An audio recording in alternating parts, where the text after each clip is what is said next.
मैं डेविड यादव आप सभी का स्वागत करता हूं आप सभी के आपके अपने यूट्यूब चैनल में। तो फ्रेंड्स, हम बात करने वाले हैं एक न्यू एजुकेशन पॉलिसी, यानी इसको शॉर्ट में एनईपी 2020 बोला गया है। तो फ्रेंड्स, इस एनईपी यानी न्यू एजुकेशन पॉलिसी है, इसमें कुछ बदलाव किए गए हैं। आज तक हमने जो कुछ भी पढ़ा है वो 10+2 सिस्टम के फॉर्मेट से पढ़ा है, लेकिन अब ये सिस्टम चेंज हो गया है और अब जो ये सिस्टम है ये चलने वाला है 5+3+3+4, यानी कि पहले 5 साल की पढ़ाई को मतलब कैटेगराइज किया गया है, फिर 3 साल के बच्चों को फोकस किया गया, फिर अगले 3 साल और फिर जो है अगले 4 साल के लिए किया गया है। और इन सभी को अगर हम देखेंगे तो पूरा जो बनता है ये 15 साल का बनता है और ये 15 साल बाद हम अपनी 12th को पास कर ले रहेंगे और फिर हमें ग्रेजुएशन के लिए एक एग्जाम देना होगा। तो फ्रेंड्स, हम इसको एक शुरुआत से स्टार्ट करते हैं कि पहला 5 साल क्या होने वाला है।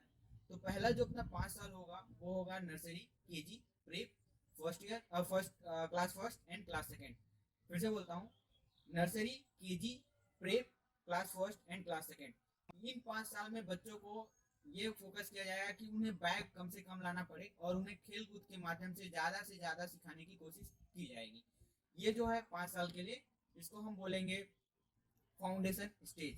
फाउंडेशन स्टेज यानी बच्चों का फाउंडेशन एक बेस बनाया जाएगा। फ्रेंड्स, इसके बाद आता है 3 साल का करिकुलम और ये जो करिकुलम स्टार्ट होगा ये स्टार्ट होगा क्लास थर्ड, क्लास फोर्थ और class six. Class third, class fourth और क्लास फिफ्थ। फ्रेंड्स, इस जो ये करिकुलम होगा, ये मतलब 3 साल का जो ये करिकुलम है, इसमें बच्चों को नई जैसी चीजें, नई मैथ सब्जेक्ट हो गया और फिर कुछ और सब्जेक्ट हो गए, उन सभी सब्जेक्ट्स के बारे में बताया जाएगा। जैसे मैथ्स हो गया, कला हो गया, तो उन सभी सब्जेक्ट्स को यहाँ पे लाया जाएगा और बच्चों को यहाँ पे बताया जाएगा कि हाँ आपको ये सभी पढ़ना है। तो बच्चे यहाँ पे कुछ जो पहला 5 साल है उससे ऊपर उठ के पढ़ाई अपना स्टार्ट करेंगे यहाँ पे। फ्रेंड्स, ये क्लास जो 5 साल का करिकुलम है और 3 साल का, ये दोनों 8 साल का करिकुलम है। यहाँ तक बच्चों को उनकी मातृभाषा में पढ़ाया जाएगा, यानी कि इंग्लिश प्रेशराइज नहीं किया जाएगा कि नहीं आपको इंग्लिश पढ़ना ही जरूरी है। आपको पूरा विकल्प दिया जाएगा कि आप मातृभाषा में पढ़ो और जहां तक संभव है रीजनल लैंग्वेज का भी यहाँ पे यूज किया जाएगा और डिजिटल प्लेटफॉर्म का भी, यानी कि कई सारे कंटेंट बनाए जाएंगे जो रीजनल लैंग्वेज जैसे कि ओडिया, कन्नड़। तो इसमें कुछ 8 लैंग्वेजेज हैं, उनमें क्या है कि ऑनलाइन कंटेंट को बनाया जाएगा ताकि बच्चे ज्यादा से ज्यादा सीख सकें और उन्हें लैंग्वेज की यानी जो इंग्लिश की मार है ना झेलनी पड़े।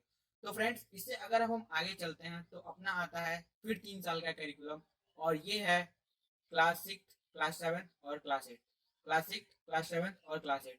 फ्रेंड्स, यहाँ पे कुछ इंटरेस्टिंग है, यहाँ से कुछ बदलाव जो किए गए हैं।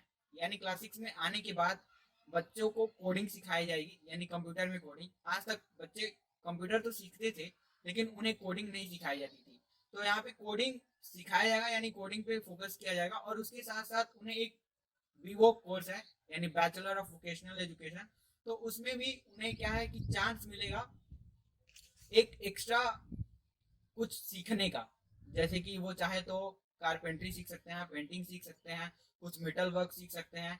कहने का यहाँ पे कुछ तात्पर्य है कि आपको पढ़ाई के दौरान ही आपको एक एक्स्ट्रा कुछ स्किल है उसे भी सिखाया जाएगा और इस दौरान आप क्या है कि कहीं पे जाके इंटर्नशिप भी कर सकते हो। इंटर्नशिप का क्या मतलब है? इंटर्नशिप का मतलब ये है कि जैसे आप क्या है कि मैं जैसे क्लास 6 में पढ़ रहा हूँ या 7 में पढ़ रहा हूँ, तो मुझे क्या है, मैंने बीवॉक में कुछ जैसे कारपेंट्री सब्जेक्ट ले लिया। तो मैं कारपेंट्री सब्जेक्ट लेने के बाद मैं बीच बीच में जाके जो कारपेंटर है, कारपेंटर यानी बढ़ई का जो काम है, वो मुझे सिखाएगा कि अच्छा बढ़ई कैसे की जाती है, मतलब कुछ एक स्किल हमें सिखाया जाएगा। तो एक बढ़ई एक एग्जांपल मैं दे रहा हूँ यहाँ पे कारपेंट्री का। कोई जरूरी नहीं कि कारपेंट्री, वहाँ पे कई सारे ऑप्शंस रहेंगे। अभी पूरा ऑप्शंस आप जब पढ़ाएंगे बच्चों को तो आपको पता चल जाएगा। तो वहां से क्या है कि बच्चा जाके वहां पे सीख सकता है और अपना जो स्किल है उसको बढ़ा सकता है।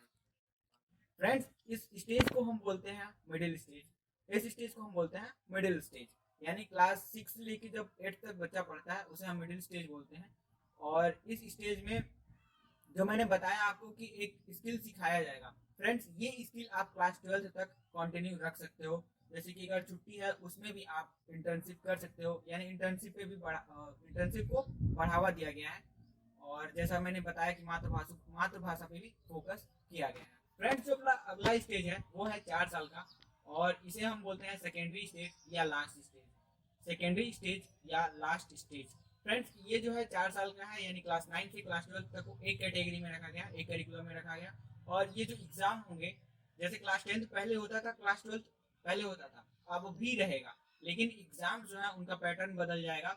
सिलेबस तो चेंज होंगे ही होंगे, आपको मतलब पता है, उसमें सिलेबस के बारे में बात नहीं कर रहा मैं, यहाँ पे बोल रहा हूँ पैटर्न चेंज हो जाएगा। यानी एक साल में जो लास्ट में एग्जाम होता था वो लास्ट में नहीं एग्जाम होगा, सेमेस्टर वाइज होगा। यानी एक साल में 2 सेमेस्टर होंगे, यानी 6 महीने का और फिर 6 महीने का, यानी 6 महीने पढ़ाने के बाद एक एग्जाम होगा और फिर 6 महीने पढ़ाने के बाद दूसरा एग्जाम होगा, और इन दोनों एग्जाम को जोड़ के आपका रिजल्ट बनेगा।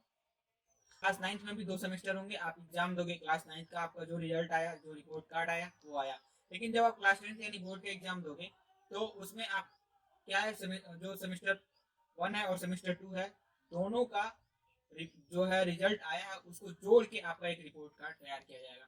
यानी आप अगर पहली सेमेस्टर में गलती कर सकते हो, तो दूसरे में आपको इम्प्रूव करने का चांस रहेगा, ताकि आप अच्छा मार्क्स ला सको। फ्रेंड्स सेम यही पैटर्न फॉलो होने वाला है क्लास 11 और क्लास 12 में। क्लास 12 यहाँ पे फिर से बोर्ड रहेगा, और 2 सेमेस्टर को जोड़ के, यानी सेमेस्टर 1 सेमेस्टर 2 को जोड़ के आपका रिपोर्ट कार्ड तैयार किया जाएगा। फ्रेंड्स अगर हम यहाँ से आगे बढ़े, ग्रेजुएशन की तरफ जाएं, तो फिर हमें ग्रेजुएशन में एडमिशन लेने के लिए क्या होगा कि हमें या तो पूरा मार्क्स जो है, जितने भी मार्क्स आपने, जैसे मान लो जितने भी आपके परसेंटेज बन रहे हो, तो उसके आधार पर अगर आपको कोई कॉलेज मिल जाता है तो ठीक है, नहीं तो फिर आपको एक पूरे नेशनल लेवल पे एक एग्जाम होगा, CAT, common aptitude test, if I am not wrong, common aptitude test. तो यहाँ पे एक एग्जाम होने वाला है, उसके बाद आप उस एग्जाम को दोगे, और वो जो जितना आपके मार्क्स रहेगा उसको क्लास 12 में जो बोर्ड में आपका नंबर आया है उसके साथ जोड़ दिया जाएगा, जिससे कि आपका नंबर थोड़ा हाई हो जाए और आपको कॉलेज मिल जाए, यानी आप जिस भी कॉलेज में जाना चाहते हो उस कॉलेज में जा सको। फ्रेंड्स अब बात करेंगे 12th के आगे जाने की बात, तो 12th के आगे हम जैसे ही जाते हैं तो अपने पास आता है ग्रेजुएशन का ऑप्शन। तो इसमें ग्रेजुएशन में क्या है कि हमें पहले स्ट्रीम सेलेक्ट करना पड़ता था, लेकिन अब स्ट्रीम का कोई ऑप्शन नहीं रहेगा। अब क्या है कि सब्जेक्ट चुनने होंगे आपको। सब्जेक्ट में आपको म्यूजिक भी मिल सकता है, फिर हो सके कोई स्पोर्ट्स से रिलेटेड भी मिल जाए, अभी पूरा सब्जेक्ट का नहीं पता, पर ऐसे अनुमान लगाए जा रहे हैं कि आपको म्यूजिक मिलेगा और डांस भी हो सकता है, फिर इसके अलावा स्पोर्ट्स जैसे मैंने बताया। तो उसमें क्या है, सब्जेक्ट्स का पूल बनेगा, जैसे pool A, pool B, pool C. उसमें कुछ सब्जेक्ट्स पहले से होंगे कि कुछ सब्जेक्ट हैं, अगर आपको ये सब्जेक्ट आता है तो आप इस पूल को सेलेक्ट कर सकते हो, अगर ये पूल अच्छा लगता है तो आप इस पूल को भी सेलेक्ट कर सकते हो।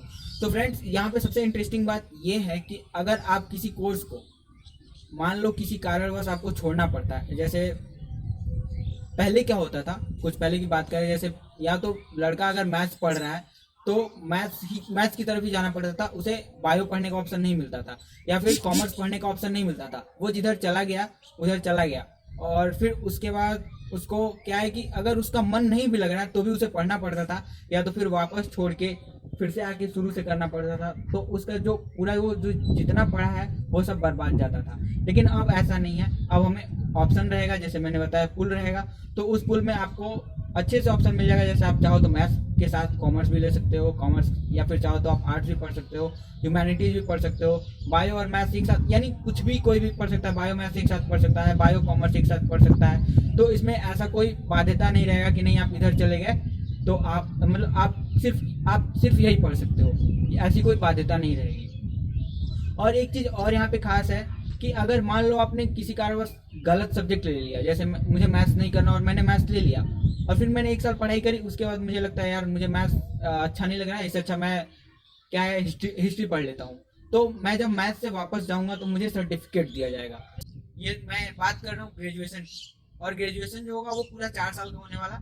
और अगर मान लो सब्जेक्ट के हिसाब से आपको पढ़ाई करना है, तो पहले अगर आप 1 साल बाद वापस होते हो तो सर्टिफिकेट मिलेगा, अगर 2 साल पढ़ाई करने के बाद जैसे सब्जेक्ट चेंज करते हो तो डिप्लोमा का सर्टिफिकेट मिलेगा, 3 साल बाद करते हो तो ग्रेजुएशन का जो है बैचलर का सर्टिफिकेट मिल जाएगा, और 4 साल बाद अगर आप होते हो तो आपको बैचलर के साथ साथ रिसर्च का भी सर्टिफिकेट मिलेगा, यानी आप रिसर्च में भी जा सकते हो। तो फ्रेंड्स यहाँ पे आप कुछ पढ़ते हो कोई भी सब्जेक्ट तो आपका नुकसान नहीं जाने वाला। तो मेरे को लगता है कि आज के समय के हिसाब से बहुत ज़रूरी कदम था इसको चेंज करना। और फिर 34 साल पुराना रूल था, तो फिर आज हम नए परिवेश में जी रहे हैं, तो इसका चेंज होना बहुत ज़्यादा जरूरी था। तो फ्रेंड्स, अगर अब हम बात करें ग्रेजुएशन के बाद पोस्ट ग्रेजुएशन की, तो पहले हमें एमफिल करना पड़ता था, अब हमें एमफिल नहीं करना पड़ेगा। और ग्रेजुएशन में जैसे मान लीजिए मैंने रिसर्च और क्या है, रिसर्च और बैचलर की डिग्री ले ली, यानी 4 साल का ग्रेजुएशन कर लिया, उसके बाद सिर्फ हमें 1 साल पोस्ट ग्रेजुएशन करना पड़ेगा। तो फिर फ्रेंड्स, ये बात रही पोस्ट ग्रेजुएशन की। तो ऐसे ही कई सारे चेंजेस किए गए हैं, और कुछ और अभी तक जो आपको मेरे को जो न्यूज़ पता थी मैंने आप सभी को बता दी, और इसके अलावा भी कुछ चेंजेस होते हैं तो मैं आप सभी को जरूर बताऊंगा। तो इस वीडियो में सिर्फ इतना ही, मिलते हैं आपसे नेक्स्ट वीडियो में, तब तक के लिए जय हिंद जय भारत।